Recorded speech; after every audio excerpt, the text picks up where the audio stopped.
Transformational technologies in satellite communications are underway. Cognitive systems will enable autonomous satellite networks, and optical communications will increase our ability to send and receive data to the vastness of space. We are developing these and other technologies to advance explorations of Earth, the lunar region, and beyond. Spectrum, the medium that enables communications and navigation. Through coordination, we ensure efficient use of this limited resource. We work with P&T partners to provide space missions accurate position and timing information. The most exciting part of this journey lies ahead, collaborating with commercial industry on major advancements in space communications.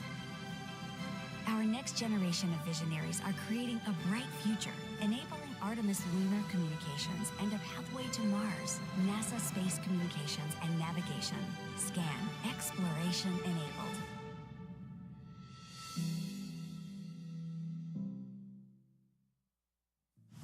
It's a new era of pioneers, star sailors, thinkers, and adventurers.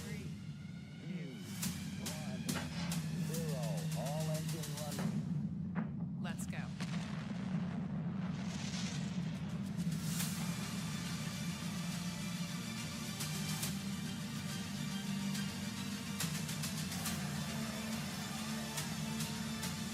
We have been given the scientific knowledge, the technical ability, and the materials to pursue the exploration of the universe.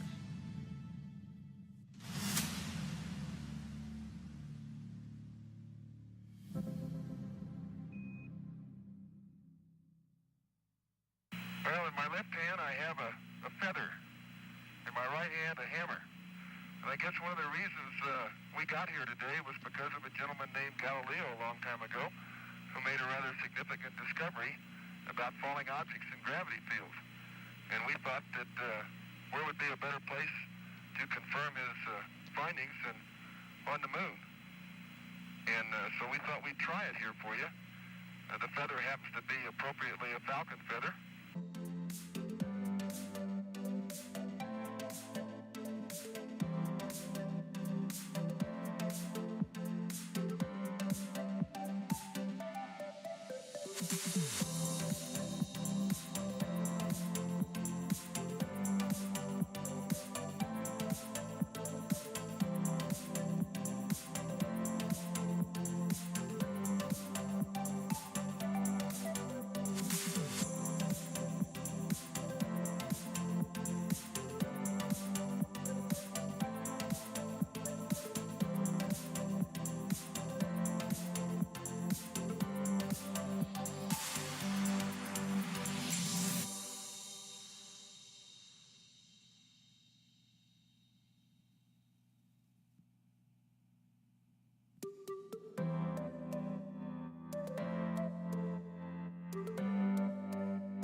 Just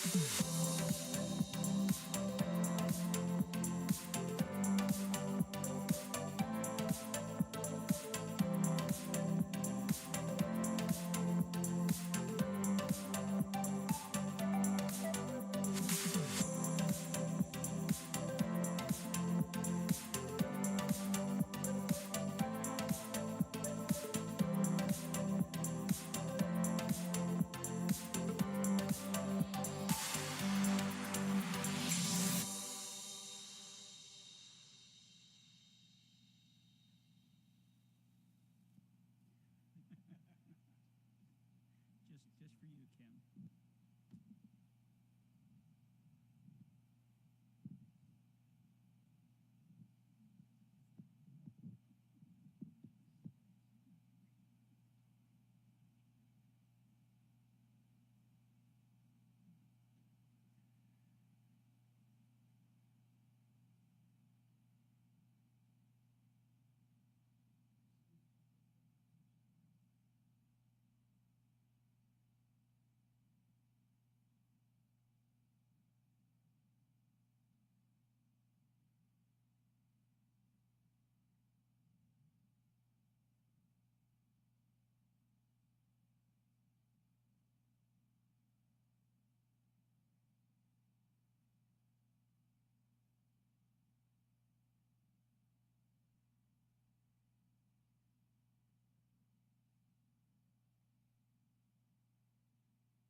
Good afternoon, everyone, and thanks for joining us here at Kennedy Space Center.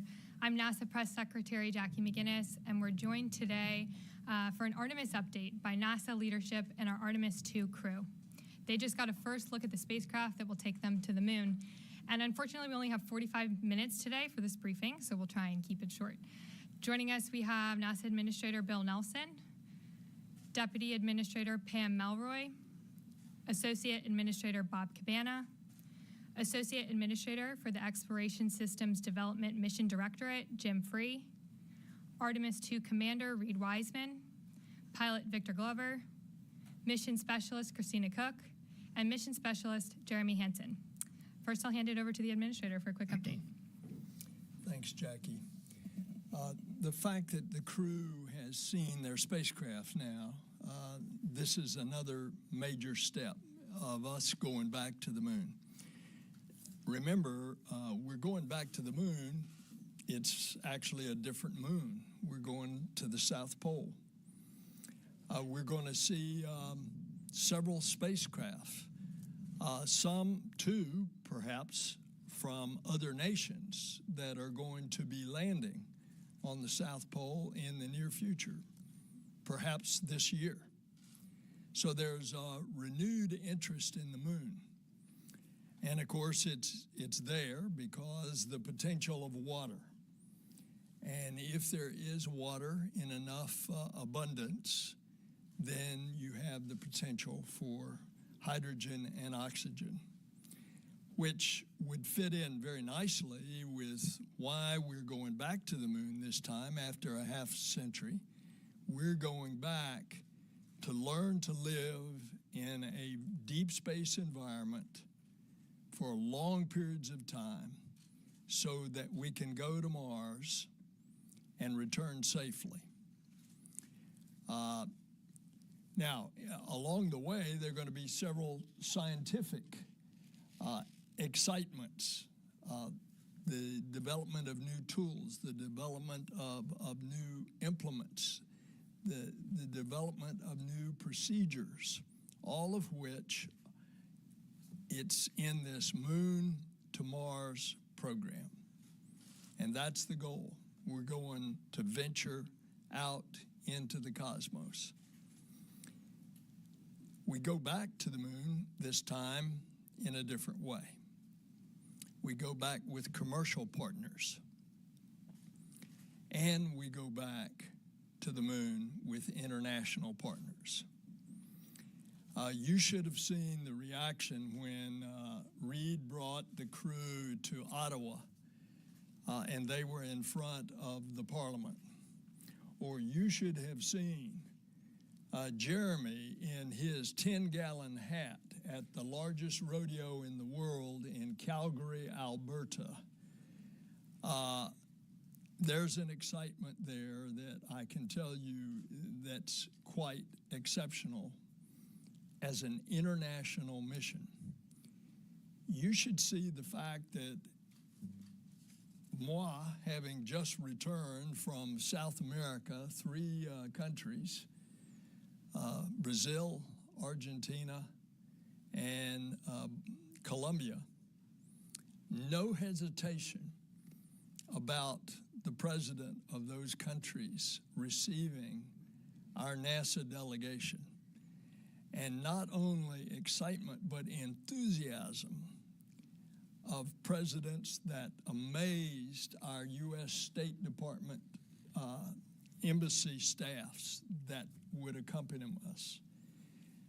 There is this excitement in the international community. And of course, all along in the science that we're going to discover things just like I say about the James Webb Space Telescope, we're going to answer questions that we don't even know what the questions are right now. But I remember back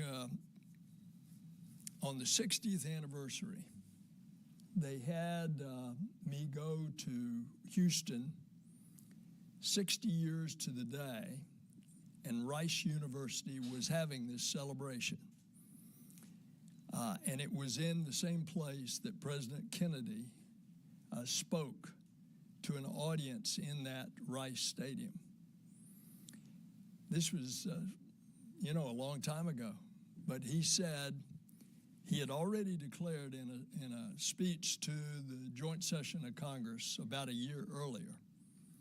In the meantime, John Glenn had flown, so we knew we were on our way. And Kennedy went there and he said, we go to the moon not because it's easy, but because it's hard. And space is hard. And there are those discoveries in overcoming this very hard environment that are going to fill us and our nature as discoverers and as adventurers.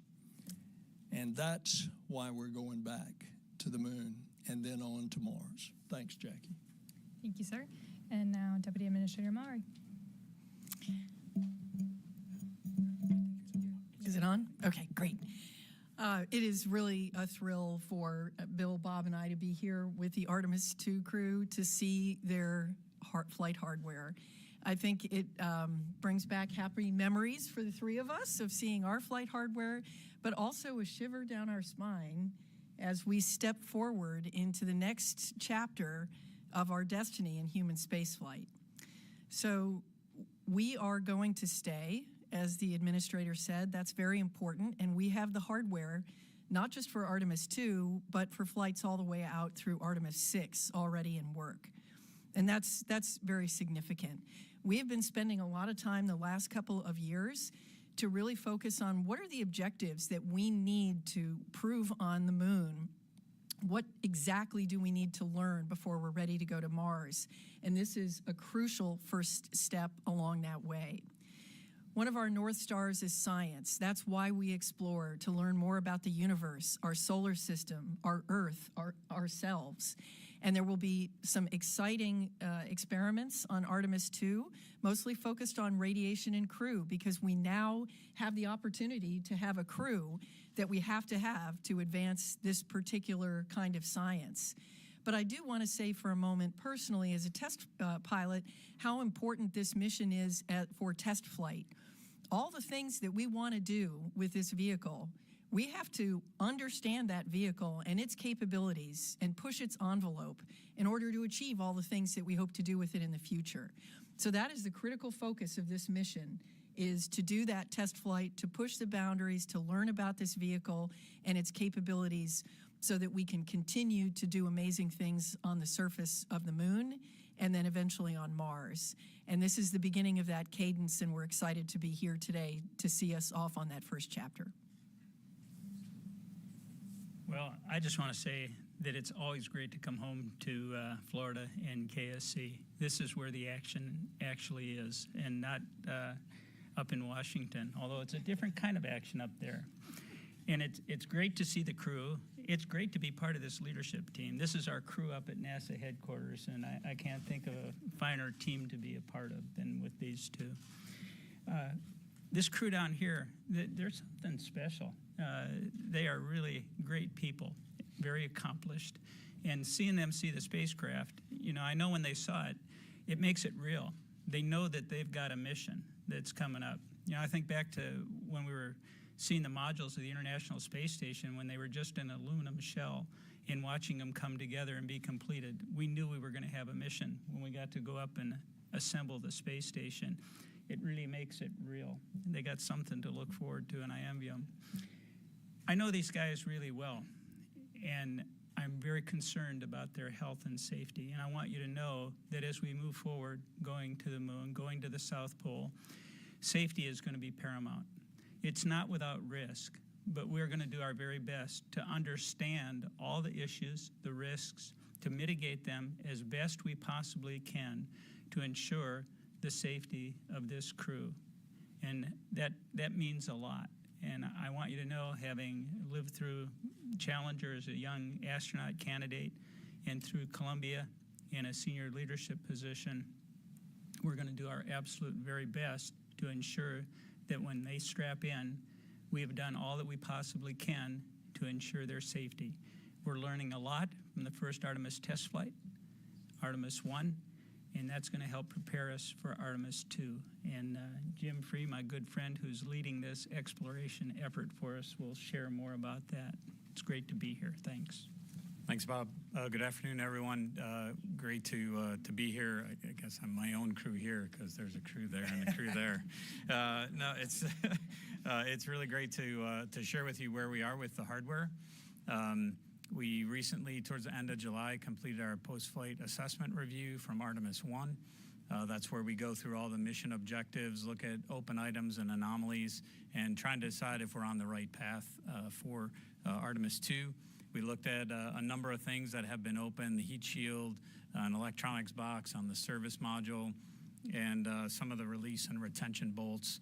Probably the highlight things. I think we have plans forward with all of those. We still have to get to root cause before we get to flight rationale. So to Bob's point about safety, that's one of the things we need to get through. As far as overall, we're still working towards the end of November for 24 for Artemis II.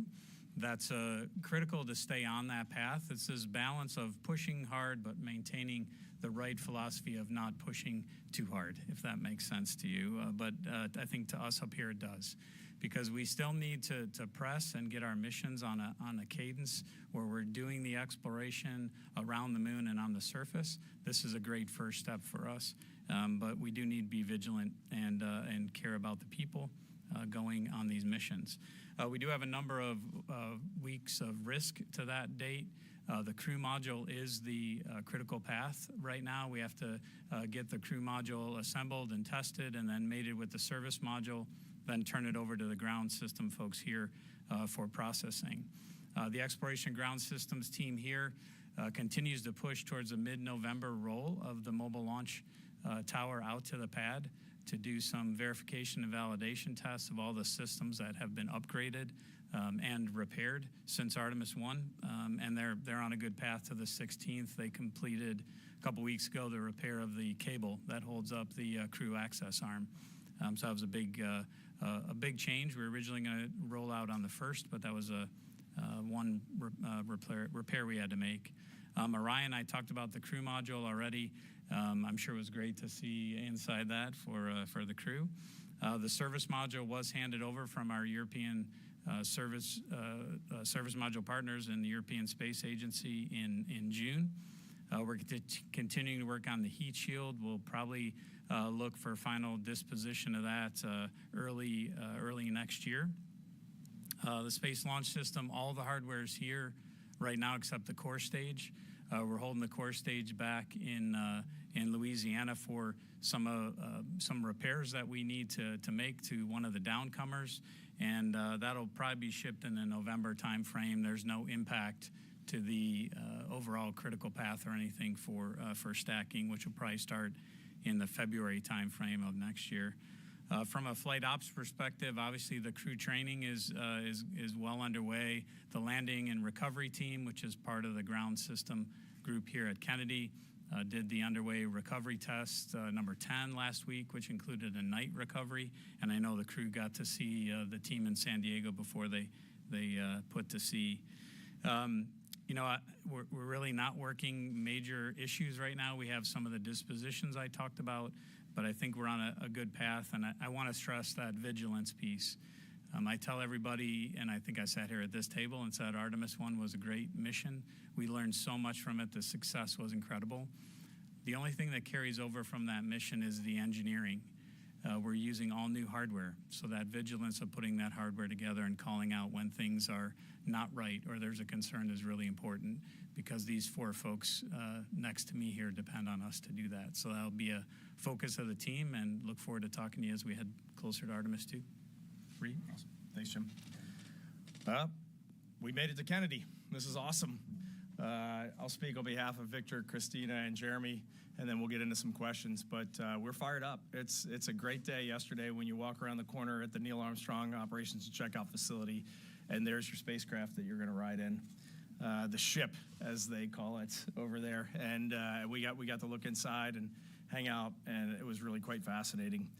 We've been busy since April 3rd. It kind of started with a bit of a media blitz, but then we got down to work. We've been studying spacecraft systems at the Johnson Space Center. We have gone out to Denver to visit with the Lockheed facilities out there and meet the engineers that are working on the vehicle, from the software, controls, and displays. As Jim said, we were out in San Diego working with our beloved United States Navy and the rescue and recovery forces that are working alongside NASA. And now here we are for our first visit as a crew to Kennedy Space Center. I think I want to touch on just 2 quick things. First, we get asked often what the measure of success for Artemis II is. And to the 4 of us sitting here, the measure of success for Artemis II is seeing our colleagues on the lunar surface, seeing our colleagues assembling Gateway, and then seeing people that are following in our footsteps walking on Mars and coming back to planet Earth. Like, that is the measure of success for us. Artemis II is the tiniest footnote in the Artemis campaign, and that is really what we believe. And every day that we go to work, we're looking at this vehicle for the future. We're not looking at this vehicle for Artemis II, and that means a lot to us. The other thing that I wanted to say, because it's really struck us, is we hear about the hardware, and it's real. Most of you saw it this afternoon with the spacecraft. Those that have been to Michoud have seen the booster. Out in Utah, our solid rocket booster segments are getting ready to be shipped down here for stacking. But as we go around and see the hardware, the thing that blows us away is the quality and the youthfulness of the people that are working on this program. These Americans, these Europeans, our Canadian allies to the north. When you get in these small rooms of 15 to 20 people and you see not only how hard they're working, but how motivated they are, how excited they are to be a part of this every single day, I wish every American, every Canadian, every European, everyone that's a part of Artemis, I wish they could just go see what we get to see, the quality of these people. It is totally awesome. Thank you. Thanks, Reed. And now we'll take your questions. For those of you joining us on the phone, you can press *1 to join the queue. And for those of you in the room, if you could wait for the mic to reach you. First, we have a question with Marcia Dunn with the AP. Marcia Dunn, Associated Press. Maybe for Mr. Free, or I don't know. What's your working target date for Artemis III? Is it still late 25? And for Artemis II, is there any thought being given to upgrading to a real orbital flight? And if not, why not? And maybe you could tell me if that adds so much more complication that you wouldn't even want to try it, Reed. I don't know. But those are my questions. Yeah, so for Artemis III, we're still working to our contractual dates with everyone, which is the December of 25. We did receive a updated schedule from SpaceX that we're looking to get some more detail on. We were at Starbase a couple weeks ago and really spent some time going through their major milestones to the Artemis III mission, which includes a prop transfer mission as well as the uncrewed demo. So really kind of sharing our philosophy, their philosophy, where they are with the hardware, trying to understand their schedule some more. So I think we'll look at that and update around that in the near future after we have some time to digest it. But what we're holding all the contractors to is that December of 25 date. We may end up flying a different mission if that's the case. If we're have these big slips out, we've looked at can we do other missions if the possibility exists there. But right now we're still trying to look at their schedule. The spacesuits are heading to PDR in October, so that's obviously another piece of hardware that is on the path, the critical path to that mission. As far as why not do an orbital mission? I think this mission was designed with safety in mind. So we're going to spend that 24 hours in Earth orbit. That was the first gate of can we get all the systems checked out before we're committed to go to the moon. So that was the first aspect of safety. The second was what can we do to make sure that we can get the crew home safely, even if we lose all the propulsion capability on the Orion main engine. So we're going to do that burn and do the lunar gravity turn so we don't have to take that risk. So everything about risk, even the crew size, we try and focus on what's the right crew size for all the tasks that we have to do versus the risk that we put them at to fly the mission. No, don't know if you want to address The only thing I'll add is every day I go to work, Jeremy tells me that we're putting this thing into low lunar orbit, and I keep telling him, no, we are not, because we are doing the highly elliptic orbit using the interim cryogenic propulsion stage, and our TLI will be done on that European service module built by Airbus, and we're going to use our prop there. We're going to use it smartly. I look at this mission profile as 3 orbits of Earth, and I really like the way we build on it. Our first orbit is 1,200 nautical miles. We get that first 90-minute checkout of spacecraft systems, and if there's something that our mission control teams in Houston don't like, we come home. And then we do that big, highly elliptic burn, and we go out to 38,000 miles, which we're going to be glued to the window at the apogee on that one. But that gives us our 24-hour return capability, and if everything's looking good, we do our TLI burn, which is also our deorbit burn, really, and then we do a few course corrections on the way out and the way back. So I really like the way safety is built into this mission profile, and I don't think we're going into low lunar orbit on this one. Thanks all. Tom Costello with NBC. Here in the middle.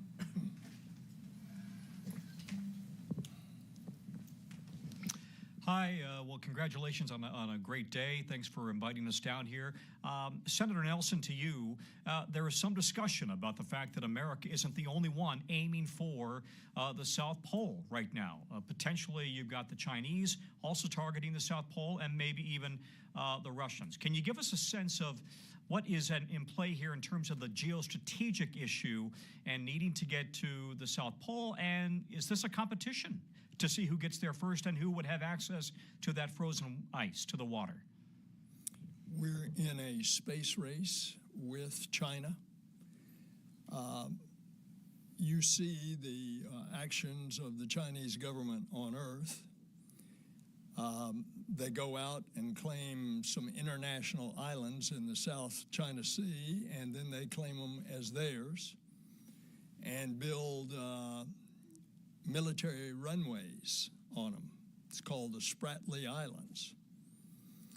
So we want to make sure that the ideals of the Artemis Accords, which now have 28 countries have signed, and there will be others that will be shortly following, those ideals that we have the peaceful and cooperative uses of space together internationally. That's basically the framework of the Artemis Accords. So naturally, I don't want China to get to the South Pole first with humans and then say, this is ours, stay out, like they've done with the Spratly Islands. You look at pictures of the South Pole, it's not like what you saw where Neil and Buzz were landing, constantly lit from the sun, a few craters here and there. The South Pole of the moon is pockmarked with deep craters.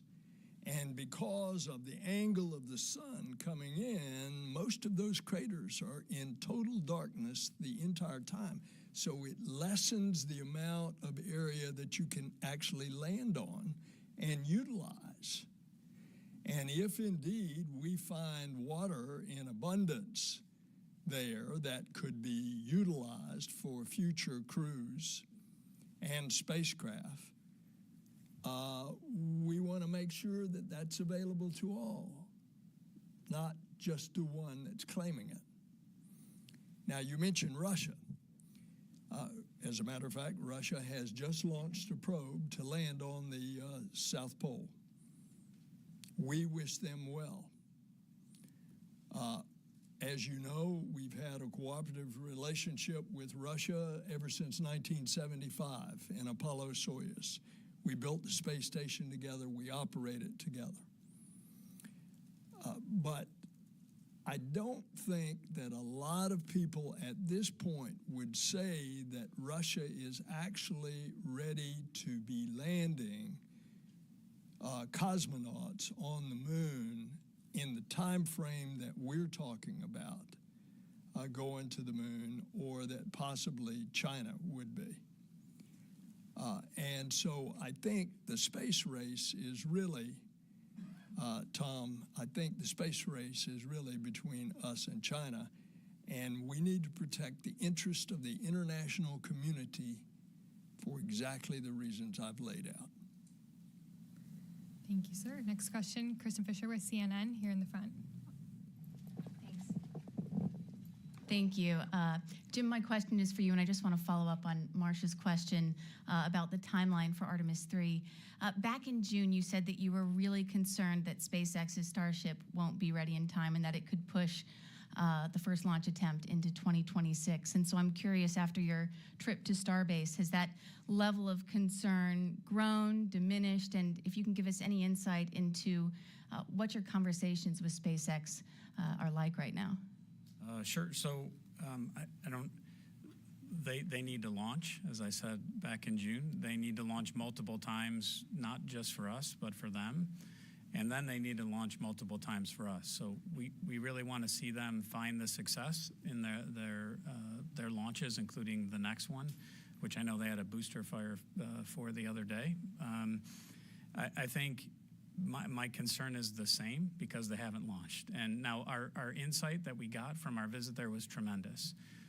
We really spent, I think it was a 12-hour day. We got to see some of the hardware, but most importantly, our teams had the chance to talk and go through the details of that cryogenic propellant transfer mission, the ship-to-ship transfer, which is the next big milestone in our relationship with them. It's a kickoff for one of our design reviews. We got we were able to convey for them the importance to us of talking about the whole picture. The administrator, I think, gave you the big picture. We need to talk about what it takes to get those people on Artemis III to the surface. They're excellent at their technical details, and I think just continuing to grow our relationship beyond commercial crew in this area, conveying why it's important for us to see that end-to-end schedule. We have the other elements coming together. That's another concern for me. It's Starship doesn't exist by itself. There's interfaces for our suits, so our suits contractor has to understand the interface and the design and the emulators and simulators that are ready for that. Similarly for Orion, we need that interface to be worked. So I think we have a better understanding in the big picture, our relationship, our needs, but we know they've proven that they can make great progress. I'm sure they will continue to do that. But as I said to Marcia's question, we really are trying to get in the details of that schedule, because when we come up with a date, December of 25 or whatever that date might be, we want to have confidence for our teams that we all have a realistic path to get there. Thanks, Jim. Next, we'll take a question from the phones. We have Joey Roulette with Reuters. Thanks, Jackie.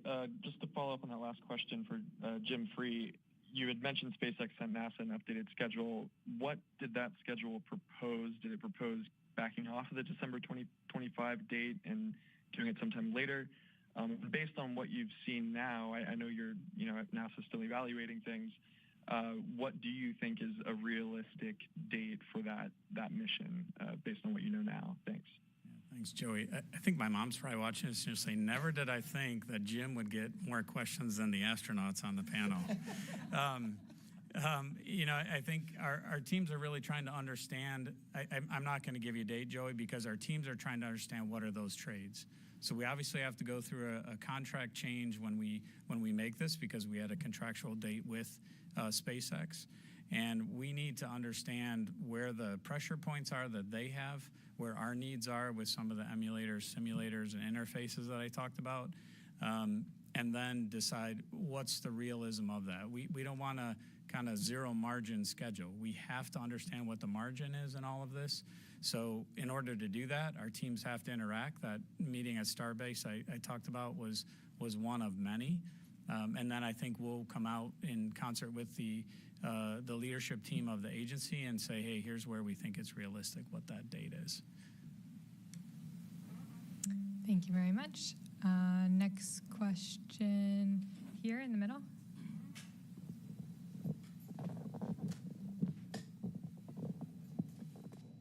Hi, Philip Sloss, of course, for Mr. Free. You were talking about the issues with Core Stage 2, Michoud. When do you expect the stage to be ready for the engines to be installed? And if you have, I understand you still have a decent amount of margin in that schedule. What's the need date that you need the stage here at KSC? So with stacking happen in February, that if it's not here in February, that's where it'll start to impact the critical path. But the Boeing team down in Michoud has a good handle on the work. This is a different flow than the stage went through the last time, because the stage the last time went down to Stennis and went vertical and had some traveled work with it there. Whereas this time we're doing all of that work at Michoud. So it's a little bit different flow, and we don't want to push it down here and then have traveled work down here that then brings the team from Michoud. We want them to do it. It's a little more challenging at Michoud because we have to rotate the vehicle, whereas if it's vertical, you can kind of get to all sides of it at one time. So it adds a little bit of time to it, but we feel like the best place to do that is Michoud, so we'll leave it there. But I don't expect it to go much past November. This last little issue we had on one of the downcomers was really minor in the grand scheme of things. But I don't see it pushing much past November. Thanks, Jim. Here on the left. Stephen Clark, Ars Technica, another one for Jim Free. You mentioned several weeks of risk to the November 2024 date. Do I take that to mean that you have several weeks of margin or several weeks of negative margin, so to speak, for that late November date? It's negative margin, yeah. And would you characterize the heat shield issue as sort of the largest unresolved issue coming out of Artemis 1 at this point, and can you update us on what the root cause of that uneven charring and ablation of the heat shield was, and any mitigations that you're looking at for Artemis 2, either on the hardware or in the way you fly the reentry? Yeah, I think I definitely want Reed and the crew to weigh in here. I think it's definitely the biggest open issue out of one. We're going towards root cause, and I think this goes to Bob's comment about safety, and what the leadership team here has asked of us is focus on root cause. We've been through 2 series of tests in the ArcJet out at Ames. The 3rd series is happening this month. We have a fault tree that we've been working down. We have some theories on what the root cause might be. We won't talk about flight rationale until we get through root cause. We just had this conversation. I don't want the team to think about flight rationale, because as soon as you do that, you start to jump past things that might be lurking as a root cause that you might miss. So we have some ideas on what that root cause might be, and these testing series are slowly buying that down. It's tests out at Ames. We've also done tests at Langley. We're doing some tests down at Wright-Patterson Air Force Base in Dayton. So we're using facilities across the country. I think we're on a path to that root cause with the final disposition in April, and of course that's got to come up all the way through the agency. Our technical authority is a big part of that. The crew hears about it. I think they said they just heard about it yesterday, so they're heavily involved. Obviously we're going to make the right decision to keep them safe. If that decision is we have to do something drastic, then we'll do that. But right now we're on a path to press to get to the root cause, and then we'll make the final determination from there. I don't know if you want to add anything to that, Reed. I think you did a great job touching on it, Jim. And every time you see me coming, you take a step back because I'm coming about heat shield. But we really have a lot of really strong trust in this team. We have some really talented researchers and engineers looking at the problem, and I know we will find the right solution. And for sure, this crew, we're not going to launch until we know we're ready, until our team knows that the vehicle's ready. And we will keep the pressure on. But so far, I think all the right things are being done. Anybody else want to comment on it? Thank you both. Next, we have another question on the phone. Andrea Leinfelder with the Houston Chronicle.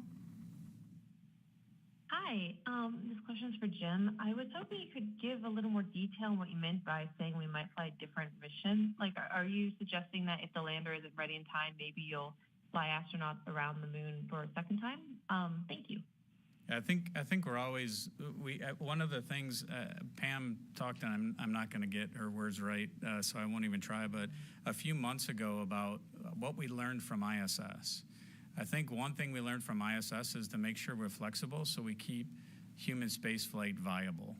And one of the things that ISS did was really look at the assembly sequence as hardware was available, and it wasn't. I think it's incumbent upon us to do that. That's what I was referring to, is we're trying to look at all the missions we could fly to keep learning. We may fly 2 and want to fly a different mission for 3 because we want to understand how the system works better. I don't want to look at it as a negative of, hey, we might not fly 3 the same way. For me, it's continuing to learn to do exactly what Reed said, so that eventually we're putting humans on Mars. We're not going to accomplish everything in one mission. We shouldn't expect to. What we should do is expect to fly it safely and advance our cause of understanding, to do our science, but cause of understanding of our vehicles and systems. Thanks, Jim. We have another question on the phone from Sarah Derry with Radio Canada.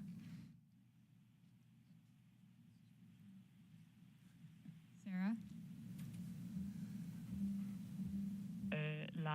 Le vaisseau Orion, comment ça s'est passé aujourd'hui? Peut-être un mot sur ça, s'il vous plaît. I'll say a couple words in French and then in English so it's understood here as well. But pour moi, c'était incroyable voir la capsule Orion pour la première fois. C'est la première fois que j'ai vu dedans la capsule et c'est magnifique. Et seeing the capsule for all of us sent shivers down our spines as we saw it for the first time inside, and real flight hardware made a real impression. And something that kind of stood out for me over the last couple of months as we've been getting into the systems, digging in deeper to the systems, is that I already knew going to the moon was hard. Administrator, you talked about it. Kennedy talked about it. That's why we're doing it. I already knew it was hard, but boy, it's harder than I thought. As I start to look at all the systems and all the people trying to get to the solutions that we need to really get to the moon and get back and still be breathing when we land in the Pacific Ocean, it makes an impression. And when we're talking about timelines and stuff, what's so obvious to all of us behind the scenes when we see it day to day is the success is not in the final solution. It's not in the touchdown or the launch date. The success is in the learning that's happening like right now. Like learning is happening right while we're sitting here, and stuff that is going to serve us on our ultimate objective, which is to get to Mars. Here on the right, you to say? Yeah, J.D. Gallup with Florida Today, USA Today. Just a quick question. You talked about training and testing. What do you guys do to relax? What are you doing to kind of mentally prepare for going on this mission? You go first, I'll follow up. So, we spend a lot of time doing this, spending time with you all, sharing the good news. So honestly, when we're not doing this, that's a good time too. But no, it's we understand how important this is, and thank you for being here to share the story. But I have a family. I'm a husband and a father, and just the time that I get to spend with them, and they understand how hard we're working to make this successful. And so just being able to be home and truly relax, that is a win in and of itself. So it's great to be here, but it's also going to be great to get back home. And, Victor brought up family, and I think one of the fun things that we do as a crew is get our families together. When we travel, oftentimes our families will come and they'll get to know each other, and that is really a great way to integrate. We feel like a family in and of ourselves, and I think they are also feeling that way. But just taking time. Last night, for example, on this trip, we found a restaurant, and the four of us went out to dinner together and had a great time, just, camaraderie and spending time together. So all the normal things, just like we'll have those group meals in space in the Orion vehicle, we're doing it here on Earth to prepare for getting to know each other and all that trust and relationship building that's going to be needed for ultimately the successful mission that we're going to do together. And I'm hearing whispers or a question about which restaurant. We're government employees, we're not allowed to no say endorsement. Next question. Richard with the Orlando Sentinel. Hi, thanks. And this is for the astronauts. Sorry, Jim. Last time Reed and I were in the same room, we spoke. We had an Apollo astronaut telling us great stories. I'm wondering if each of you have had the opportunity to discuss with any of the people still with us who have already traveled to the moon, and if there's any inspirational stories that you might be able to share. Thank you. I almost missed a call from General Tom Stafford because I thought I was a telemarketer on the day that we were announced as a crew on April 3rd. And I did pick up the phone, and what really shocked me was how unbelievably excited he was that we are going back to the moon for the agency, for the nation, and for the planet. So that was my story. And, someone who is very active in lunar science, period, and obviously the architecture that we're going to use to go back to exploring the moon and beyond is Jack Schmidt. He's still around. He's still very active. And to see his excitement and continued enthusiasm about this project is great. And so he's always been around. But someone who I've had some really interesting conversations with about recently, and he didn't go to the moon, but was an Apollo astronaut, Rusty Swikert. And our conversation centered around human nature and ancient wisdom. And I'm gonna save it for later because I think he's gonna have a chance to tell some more of this story. But the ancient wisdom part was a really, really fascinating conversation. Thank you so much. Good time for one more question. Here in the front. Yusuke Tomiyama, the Yomiuri Shimbun, Japanese Daily. My question is to Mr. Nelson. You mentioned the difference between the Apollo program and the Artemis program. One major difference is international cooperation. Japan secured the opportunity to both fly on the Gateway in the Artemis program, but the opportunity to land on the moon has not decided, so uncertain. What do you think about the opportunities for Japanese astronauts to land on the moon? This is a question that every country, most every country in the world is asking. And of course, the specific answer to your question will be decided years later. Thus far, those countries that will be represented by an astronaut going to the Gateway have participated in the planning and will participate as part of the Gateway, which is the mini outpost or space station that will orbit the moon. The question about landing on the moon is to be determined. Obviously, it will be as a result of a participation. In Japan's case, Japan is very interested in doing a compartmented, pressurized rover on the moon. That would certainly be a part of the consideration, but other nations are doing the same kind of planning for the future as well. So even though we have a U.S. ambassador in Japan named Rahm Emanuel, who constantly is asking me on behalf of the Japanese government these questions. Nevertheless, that's going to be determined some period in the future. All right, thank you all so much. Unfortunately, that's all we have time for today. I know we had a lot of outstanding questions, so please feel free to reach out to us in the NASA newsroom. You can learn more about NASA's Artemis missions at nasa.gov/Artemis, and I hope you have a great rest of your day. Thanks.